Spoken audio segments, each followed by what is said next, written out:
Hey,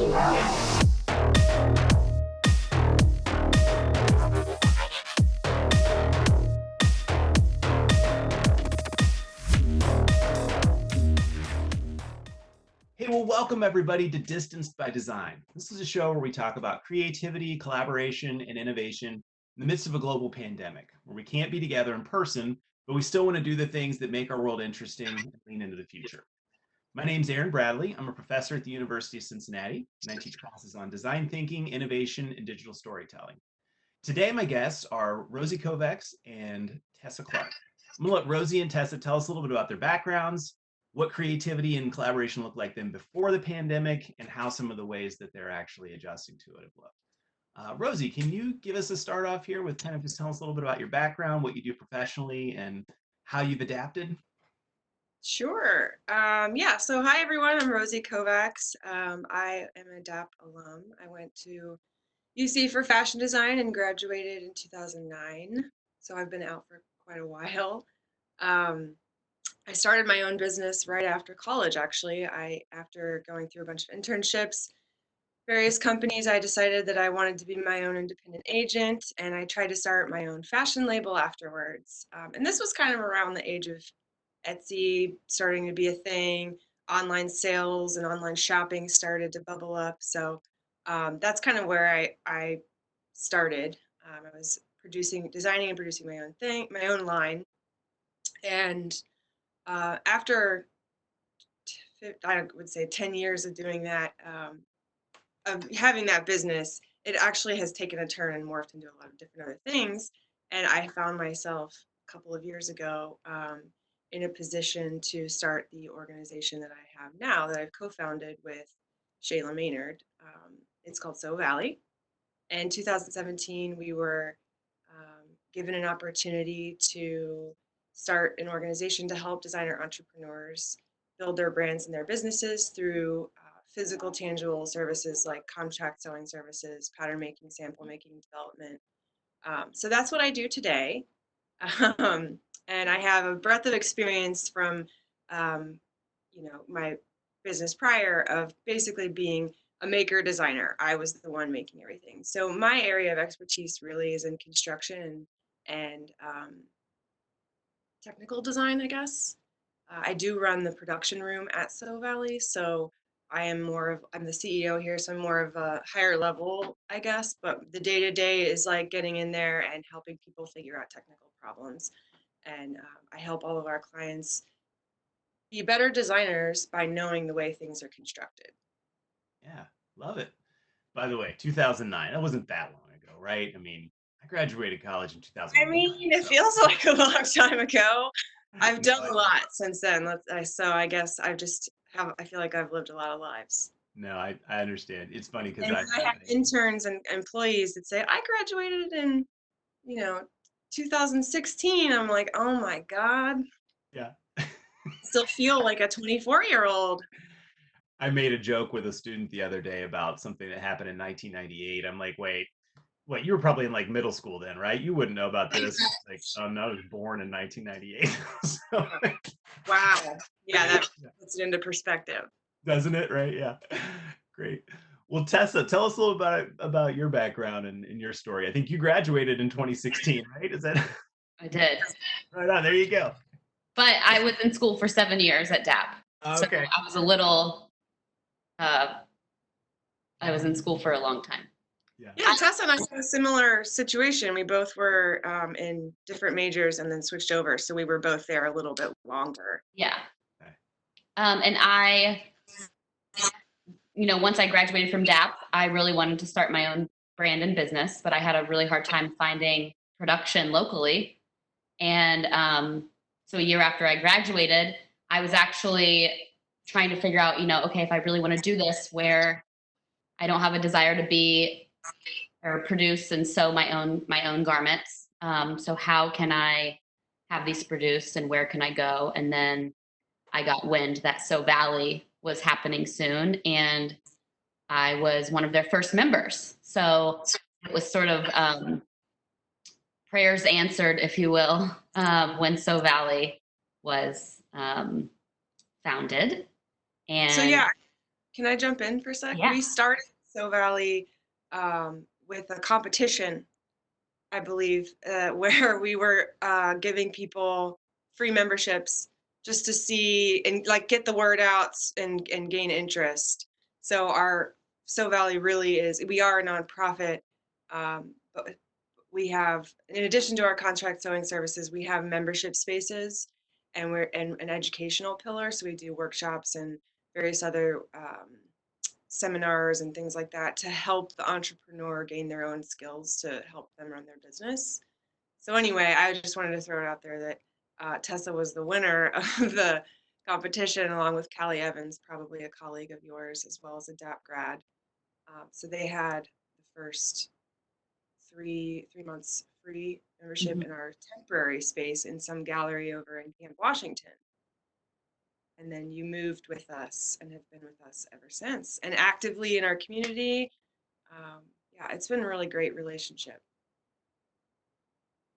So you know, without So Valley, my business would probably look a lot different. And I think production is obviously needed, considering So Valley's growing with clients. It's needed here in the Midwest. So that's been really cool. And it's been interesting as a designer working with, it's not like Rosie didn't have a background in construction, et cetera. So it's just been fun to like work closely with them on ways to technically change my designs or what I have in my head, and then figure out all the machinery that's needed. So it's a very like, it's a very, what's the word? It's an educational process with our clients. Yeah, it's really, but that's what makes it fun, in my opinion. And yeah, I mean, as trained designers, we're always trying to solve problems, right? So right.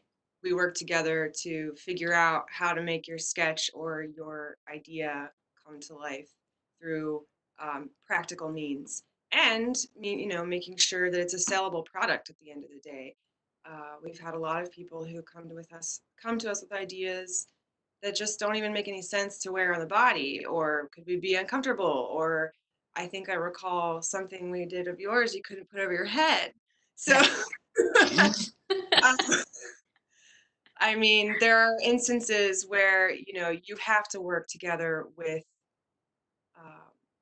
a team of people as a designer making a product, a physical thing, to make sure all those things are thought about before you go into production, and put a lot of investment towards something that at the end of the day, if you can't sell it, what's the point?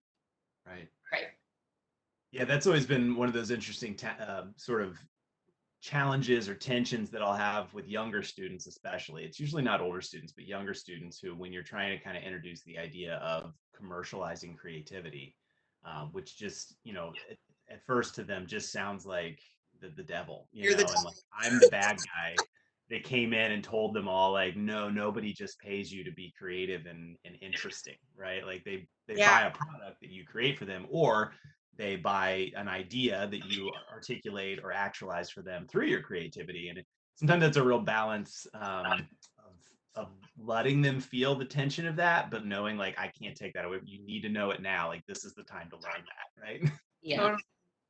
And there are some students and some younger people, I think, that get it. They get the value of the whole story, the bigger picture, the brand, and needing to sell the story behind that, as opposed to just making pretty designs on paper. And I think that there are also people who are teeter more on the artist and arts side of designing, and people who are more on the like design technical side. And I would definitely say Tessa is way more on the artistic side of things.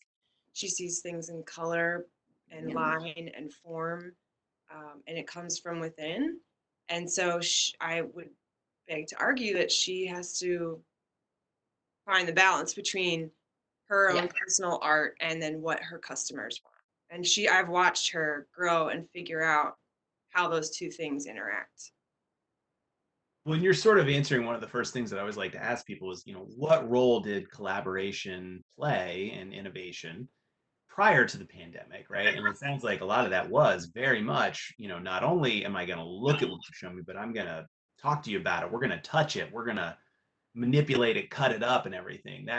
You know, that's had to change, right? Like both of your worlds have obviously had to change because of the fact that we're distanced from each other, and there's supply chain disruptions, all of these things. What are some of the ways that the pandemic is changing the way that you collaborate or approach being innovative and creative? Well, I mean, I think the first thing is um, obviously, so Valley has shifted at first to prioritize PPE, and they had to, figure out, they had to design masks and figure out the right fabric, et cetera.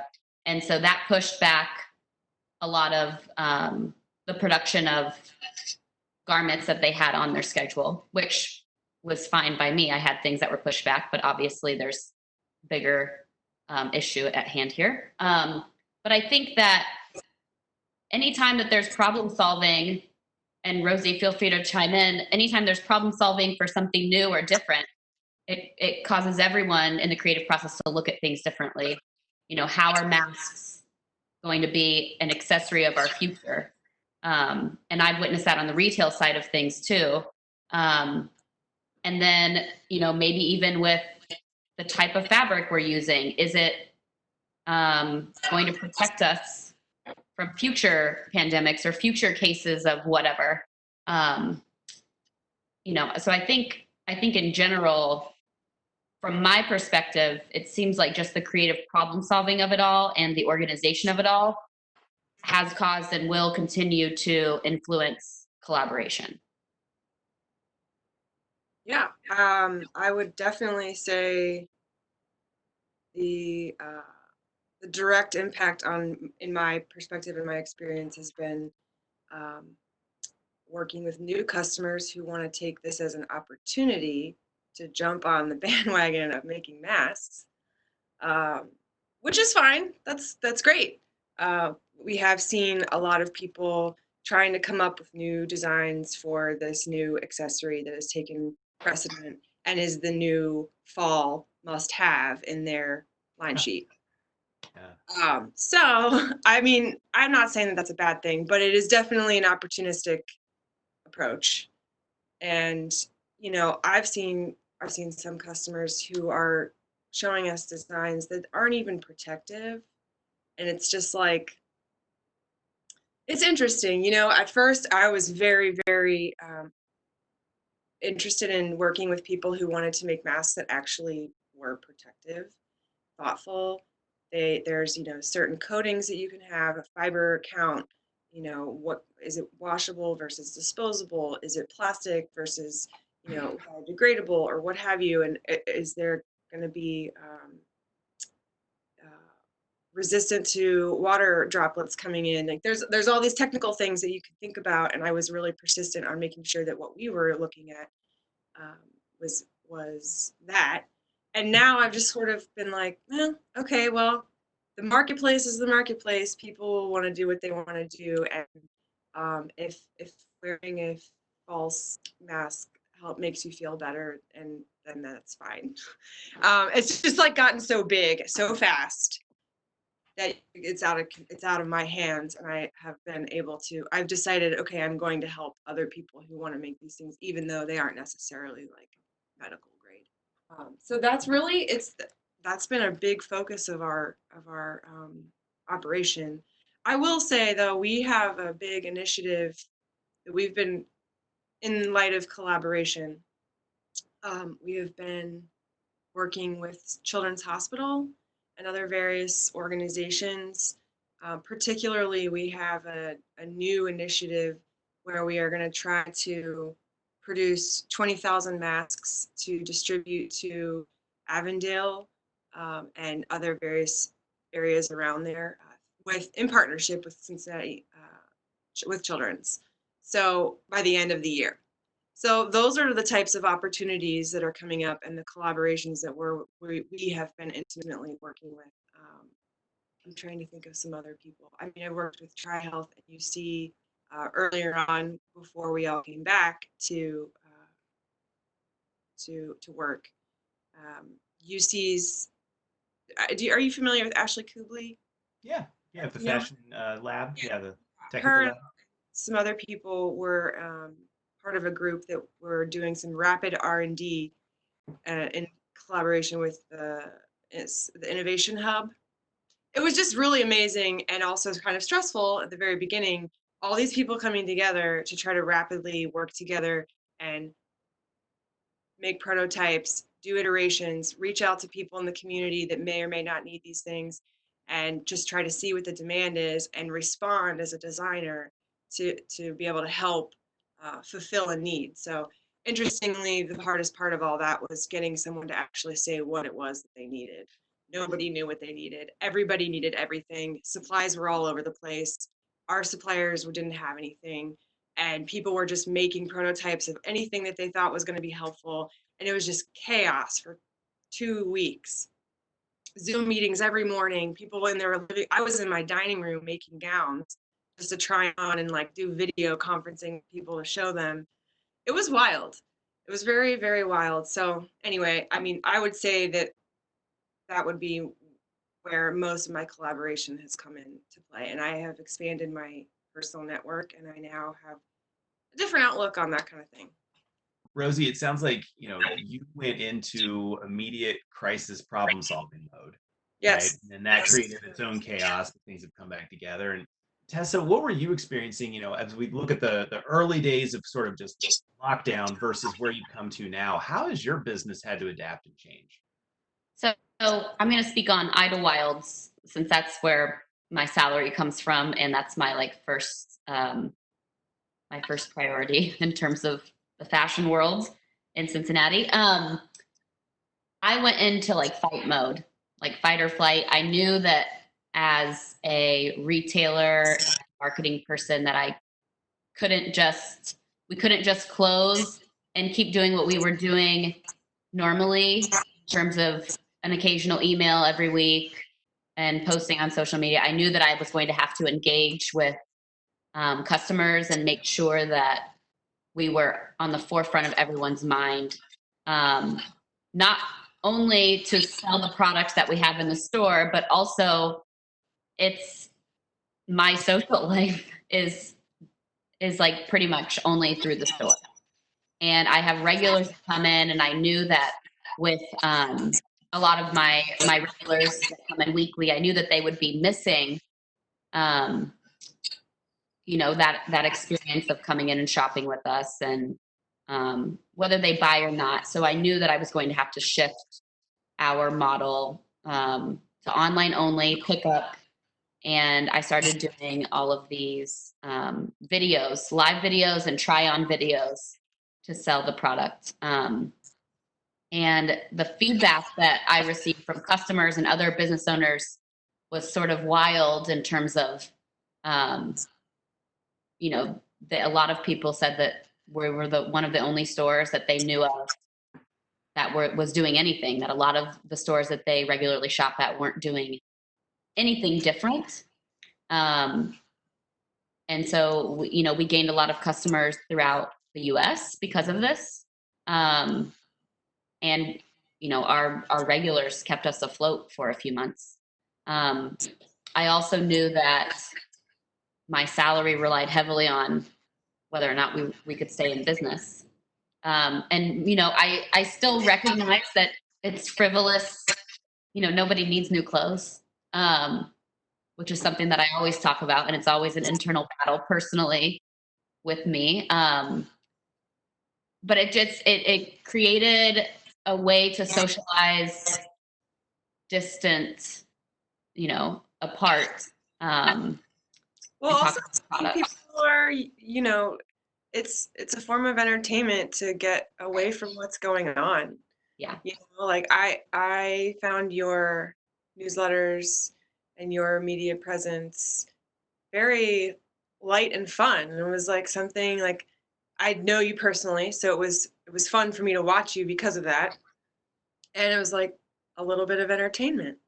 So, Yeah. I mean, it made sense. It just like gets you outside of your head for a little bit.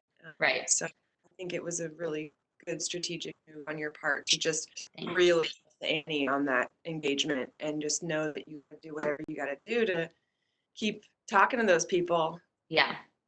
It was a lot. I mean, I didn't have a day off for 2 months. I worked, which personally maybe not was the best thing, but Can I ask a question? Did Yeah. you have a plan? Like, did you sit down and make a plan? Like, this is how we're going to do it. This is our strategy. Mom, cousin, are you on board? Or you were just like, I'm doing this? I sort of just started doing it, and then we would have conversations, and I talked to my staff, and I had conversations with everyone about what we were doing. But I've recently found out that I'm very much likely I can't even say it, dyslexic, and I've never been able to keep a calendar. And Rosie, you're probably going to laugh because you've witnessed firsthand that this is probably the case with my patterning and technical skills, and math skills. But I've never been good at keeping to a like strict schedule. So I'm very much like, I go with what I'm feeling, and maybe that's my intuitive innovation education coming about. But I honestly, the pandemic, I always like a prompt and a purpose for doing something. So I felt like very much in my element during the pandemic, with the Black Lives Matter protests and this new civil rights movement that we're going through right now. That's when I completely like lost all of, internally, I couldn't continue promoting. So that's honestly, our sales this month have been horrible because I haven't promoted anything because mentally I'm not there. So that was a weird transition, and now trying to go back to it. So for me, the pandemic, in terms of sales and business, was not hard for me to deal with. But this civil rights movement that we're dealing with right now is harder for a lot of reasons. And because we are trying to be as activated as a business and personally as possible, to use our platform and voices. So it's just a tricky, thing to traverse right now. And then we have this underlying pandemic. In my head, I'm like viewing it as the new normal. So it's just weird. Yeah, there's a lot that happens so fast that we know in the back of our minds that we have to get used to. Right. Yeah. So, I mean, I think you're both kind of talking about some of the things that are, well, actually, I think it's worth asking too. You mentioned that, sales were still solid during the pandemic, but did you see that people were buying different things? Like, did customers' behaviors change? Yeah, at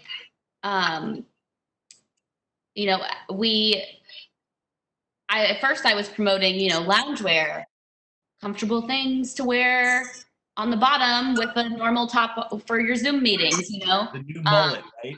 Business up top, shorts on the bottom, right? Yeah, and I was surprised at how few loungewear items I sold and casual, comfortable items versus new occasion wear or summery dresses or more formal. We don't sell super formal wear, but you think that has most people maybe would not wear around the house. They buy it for an event or something. I sold more event sort of attire than I really expected, and I think that's people being eager and looking forward to getting out and socializing. And we actually had to place a handful of reorders of things, and I've sold through them already. So it's really been interesting in that sense. I have not sold a lot of denim, but I think that's just because denim is uncomfortable typically.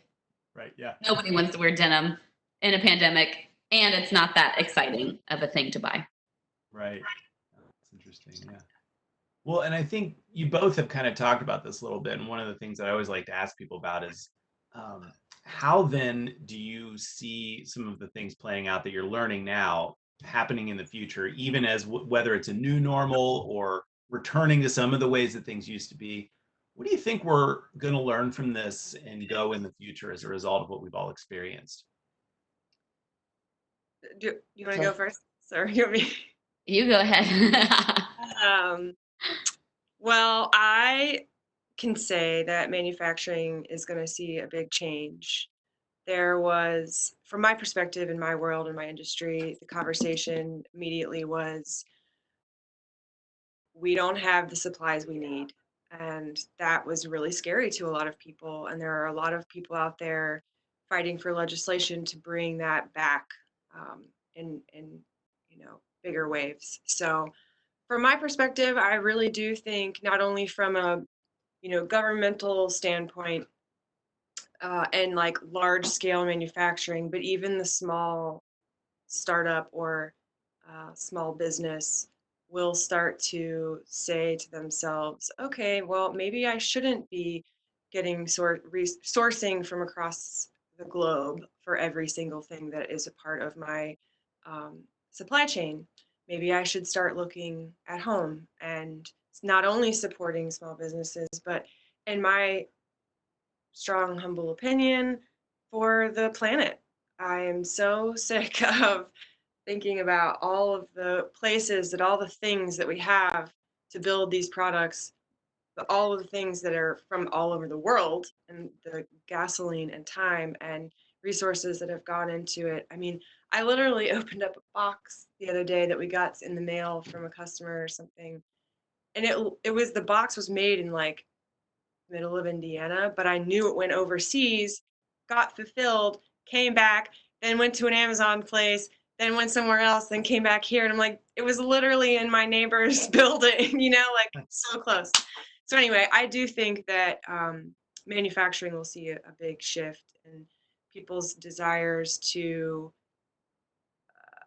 decrease their reliance on overseas stuff. I mean, there's going to be it's never going to be the same um, as it was in the 50s, 60s, in terms of huge factories, and people are always going to want to find a cheaper way. It's always the bottom line. So it's just going to be a different product and a different value. We have to find people who value that and understand what it means to be made in the United States. And so I think that there are going to be a lot of business owners that have a duty to talk to their customers and educate them about what it really means and why it's important. Yeah, love it. That's great. I mean, that feels like a sort of timeless thing, and that's like what I think we all maybe in creative leadership positions are hoping for is that we'll weather what we're experiencing now, but let's not just have it be something that we just tried to get over with so we could get back to things as usual. What are we Yeah, going to learn from it and be better as a result? yeah, We had one of our first episodes actually, a couple of the people that were on here just talking about how like this is an experience that will probably allow new types of leadership, and people with different types of skills who maybe weren't thought of as leaders before are going to rise from this because absolutely. they're going to be able to do that kind of creative problem solving and see the big picture and long term versus just the short term. Right, right. I'm hopeful. I'm totally in agreement with you, Rosie. And I think as a small business retailer, and thinking about all of a very small business, but all of our supplies that we order, all of, the boxes that we ship, et cetera, we've transitioned from using a larger company to a more local company. And I think the same can be said for, um, in line with everything that you said, also with the civil rights movement that's happening now. It's should be sort of viewed as a timeless thing and not just let's get this over with. Likely, I don't think we'll see, reparations or justice in our lifetime, but we need to be working towards it, and then we need to be hiring people of color and the Black community and Black businesses as well locally, rather than going with larger companies. So I think it's all weirdly tying in my head right now. As Well, social justice is completely tied and linked right, to industry and manufacturing and ethics all of in conversation. yeah. And at Idlewild, we've always, well, since we've owned the business, we've really focused on sustainably and ethically made. And where we source our products from, we make sure that, you know, if they are in countries where regulations might not be, you know, as up there as the US, which we could do better in the US too, or salaries or wages, you know, we make sure that all of that is, we try to make sure that's all pretty sound. But the same thing goes for, you know, us educating our consumers, like you're saying, you know, explaining to them, this is why it costs more, or this was made here in the US, or this was made at So Valley in your backyard. Yeah. So I think that's really interesting. I think more than anybody, the fashion industry and designers, because we're trained to be adapters and innovators, we are on the forefront of this, and we'll be able to get through this through creative problem solving. Designers of all kinds. That speaks to your comment earlier about your ability to feel the pulse and react accordingly. Yeah. I think there are a lot of people who gravitate to the fashion industry at a young age just because of that very nature. You know, they have something inside of them. I myself experience it all the time as when I was younger, and as I get older, I'm able to fine tune it a little bit more. But I really feel like your ability to just kind of feel what's going on and that you're able to adapt and swing with the times makes you a great entrepreneur. Thanks. You know, you were speaking before even about like kind of when you're selling something creative, you're not just selling the artistic part of it. There's the story and all of that. And Right. as you're talking about this, I mean, I think an interesting thing that this could bring up too is that lots of brands have always wanted to advocate for some of the things that both of you were talking about and tried to tell that story.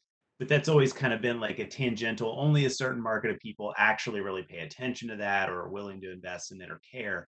The overall nationwide and even global awareness of this kind of thing now is so much higher that I think it's a great opportunity for the brands that already had that baked into their story to shine, right? And then become more of the beacon to others to say, look, we're doing this. We already did this. We already believe in this. Look to us for how to help you also elevate. You know, let's work together on that. Totally. I really think that I used to do it, or I should be doing once things are open back up, probably in a year or two, I don't know. An info session to tell people like how our business works and what it means. It's called idea to product. Take them through the whole thing. And I completely lost my train of thought. What were you were mentioning? What were you just talking about? Telling that story of, you know, shopping local, shopping minority owned, all of those kinds of things was already. I used to tell people all the time, it's design first. Customers want to have a really good design, or it's price. Those are kind of up here. You either have really good design and that's the selling thing, or you've got to have the best price. And then your sustainability and your story about, you donate proceeds or whatever it is. That stuff usually is in the background, but it should always be there. We try to coach our clients from the very, very beginning of their project and or their brand, bake in all of those values from the very beginning. And then when times like this happen, you've already got it there. You've already got your mission and your values laid out, and you can just push those to the forefront. And now you have a totally big open platform to scream in a megaphone about it, and people will take notice and listen. So yeah, I think you're right. It's definitely a perfect opportunity to swing away from design, pretty pictures, price, and really put in the forefront what your brand's values are all about. Yeah. It's the brands that I've always looked up to that had those as sort of an underlying foundation of their brand. They've been the ones that I've been watching through pandemic, civil rights movement that have really, like you said, used that as, hey, we've already been doing this. We're continuing. Mm-hmm. This is what this looks like now. And their retailers of these brands are sort of on the same page. And then it's interesting in my head to compare the brands that aren't doing anything and then looking at their retailers that aren't doing anything. And there's a few here in Cincy. I'm not going to name any names. And it's just interesting to see like how, the value system and, of the brands and the people that buy them. And I think totally there's a lot of trust there. Conversely, there are a lot of people who are jumping on the opportunity to make something that means something, but when you look at their history, it's clear that that did not matter to them whatsoever. Right. So yeah, there's just a lot of things happening, and a lot of people's emotions are really high, and capitalism is what it is. People will do what they need to do to keep commerce going. Yeah. So yeah, it's exposing a lot. Yeah. I was on the board for a while with a fashion brand that ultimately ended up not being able to continue doing what they were doing. But the story was great. Everything that they were trying to do. So everything that they made was being made by women who had been rescued from human trafficking. And they were the real deal. The owners went and would go to meet these women in person to verify that this is not just a story I'm being told. And I loved it, but it was so difficult sometimes to sit and watch and realize like, you all are going to get eaten by the competitive system that you're in. Like, I love your story, and the people who hear your story and get it love it too, and they're willing to pay more and they're willing to advocate for you. But you're a part of this huge system that's eventually probably going to make it impossible for you to keep up because you're still just trying to make a living, right? And it was like watching that taper down over the course of a couple of years. So I think about businesses like that now and think like, oh, how might we elevate those stories back up during this time when people are more attuned to listening better versus just ultimately deciding like, well, it's a t-shirt and it costs more and there's this one that's easier to get, And it has to be about design. Right. It's a weird thing. Yeah, well, that's something I've always tried to explain a lot of times to students as well too, is like, people don't try and do something with a social bent and get people to buy it out of pity, right? Like make it really awesome. Like it should be killer, and they want it because it's awesome and the story is there too, right? And I have a friend that owns a coffee company that also does a lot of really great work where they go meet all of those farmers and they're creating jobs for people that are getting out of drug trafficking because that was the only option where they lived, and now growing coffee and selling coffee, and it's a sustainable living for them. They have a great story too, but what I've loved about what they do is that they lead with, we have phenomenal coffee, right? Like our coffee is the best or better than you would get anywhere else. And let me tell you what a great story there is here too, and why you should care about it, right? Yeah. It makes them really authentic and genuine, and it builds trust and loyalty with people and with their customers. Absolutely. Because you know that they care about the product just as much as they care about their mission. And we're the ones drinking the coffee, so it's what we care about too. Right. Yeah. It all matters. There's a lot of, I think, and what I've been trying to chat with our customers and clients at the store, if you have money to spend, you have a lot of power with that money. And that money is power, and you have a choice on where to spend that power and how to spend that power. And I always like, maybe this is horrible, tricking the people that wouldn't because of a cause and they like the product, and then it's like, oh, by the way, I just donated part of your money. I don't know. It's just a funny thing that I always think about. Yeah. Like Robin Hood, yeah. Exactly. Yeah, no, I mean, you're right. Like, a lot of times I'll tell people, I feel like, you have a vote. Your dollar is a vote, right? Yep. Like, what are you going to vote for with it? Yeah, great. Yeah. Was there anything else that we haven't talked about that either of you would like to introduce? Rosie, I have a question for you. With your research and just the trajectory of masks and PPE, do you foresee So Valley continuing to produce masks for the Well, foreseeable future? yeah, so with our new initiative, we definitely are committed to continuing making masks through the end of the year, with a goal of 20,000, like I had mentioned earlier. Mhm. It's interesting you asked that. The state is giving out grants to small businesses who are trying to retool, up to $500,000 per small business with employees under, I want to say maybe like 25. So that's big, and that's also It's really big. yeah, that money can be used for expansion, tools, equipment, hiring an architect to help you, have a bigger facility or what have you. So it's we did apply for that grant. Okay, We did not apply for $500,000.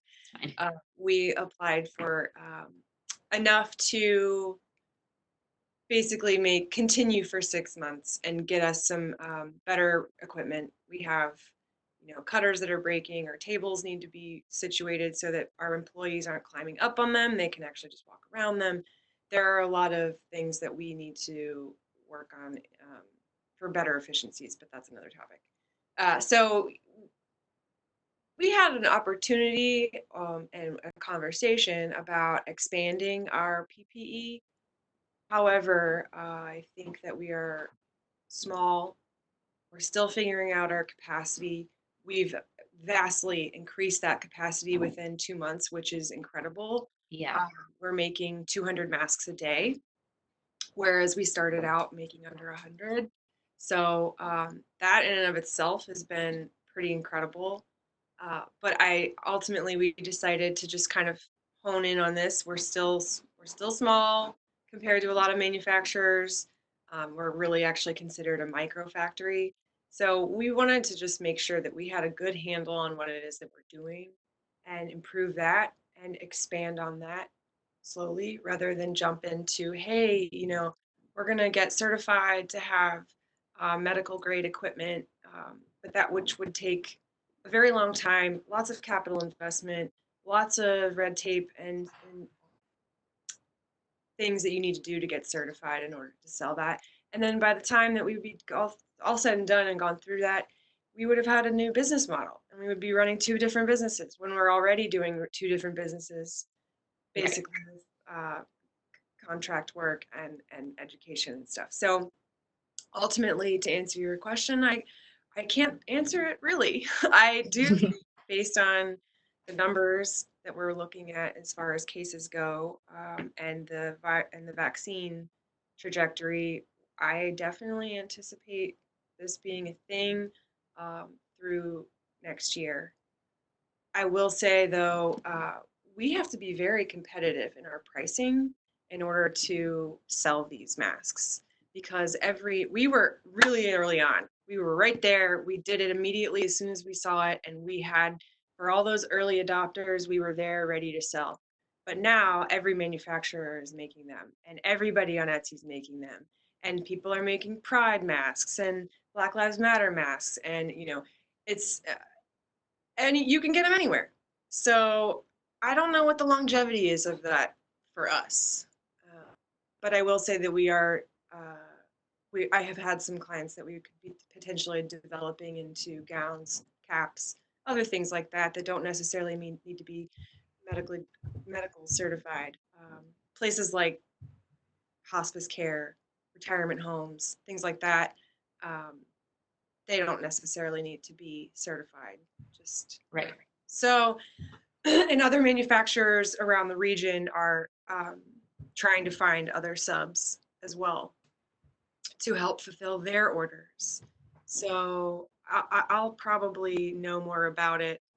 I'll have a better idea of the landscape in a few months, because it's still a little early on to say, I think. But for right now, we're just focusing on getting our masks donated to the city to people that need them, that would not otherwise think to get one, buy one. So I think that's what we're pretty excited about right now. We're just focusing on Thanks for doing that. Thank you. On that. behalf of everybody that's getting them, thank you. Yes. I hope people wear them properly. Yeah, no kidding. We have to, even in here, our facility, we have 11 people in and out, some part-timers, so it's not 11 people at one time, but we've set up equipment to try to be as distant as possible with as much efficiency as possible. So that was a real big challenge when we first started. People are forgetting, it's daily business. There are people that are still at home, and then there are people that are still at work, but we've been working since the beginning of April. Right. And if you are living your daily life, you just go home, go to eat dinner, come back, go to work, whatever. It's like it becomes routine, and then you slip and you forget. And so we have to continually remind people in here, keep your mask on, wear it above your nose, wash your hands. Like it's it's the new normal, unfortunately, and we are all uncomfortable, and it's not fun. It's really hot. We don't have air conditioning. I mean, it's what we do, but they're window units. But you know what I mean. It's not the most comfortable, and so everybody has to adapt in order for us to be, on the forefront, I guess you could say, trying to protect each other and from each other's families and whatever. Maybe for the 20,000 that you're giving to Avondale, there can be a little piece of paper that says if you don't cover your nose, it's not doing its thing. Wearing, yeah, you might as well not even wear it. Yeah, like I don't know. That's an interesting thought. Some wearing graphics.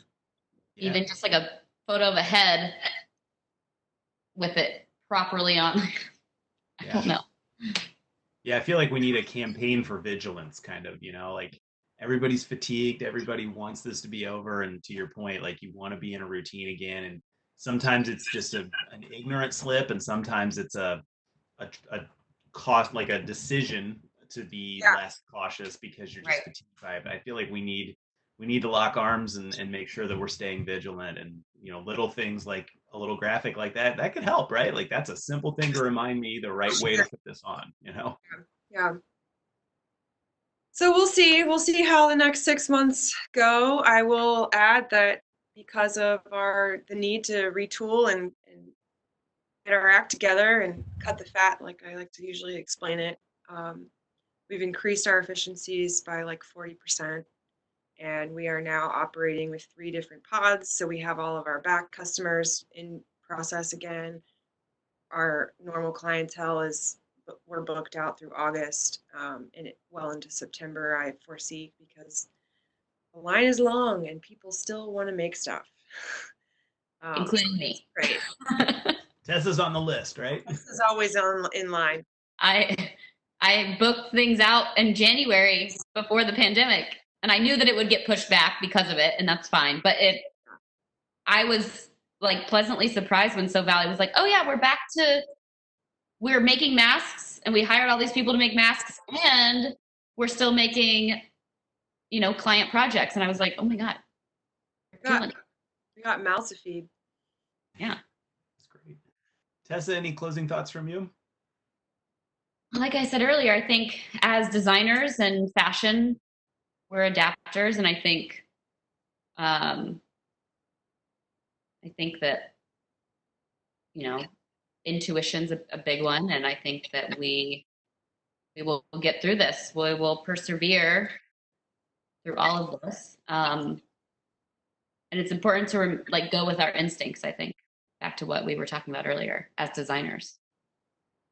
Yeah, it's great to think about how, we always love to talk about how design solves problems. And sometimes that problem you're solving is something that maybe seems trivial in comparison to the problems that are being solved now, right? And it's not to take anything away from solving the problem of the mom that wants to, feel less like the mom that's just taking care of a kid and wants to feel pretty for a night, or whatever those kinds of other problems that we used to be solving through, whether it's fashion or even through other kinds of design. But we have a very acute thing in front of us right now that is very much like, let's solve a real problem, right? Yeah. So I love that you're both finding ways to do that creatively, and you use the skills that you have and the passions that you have.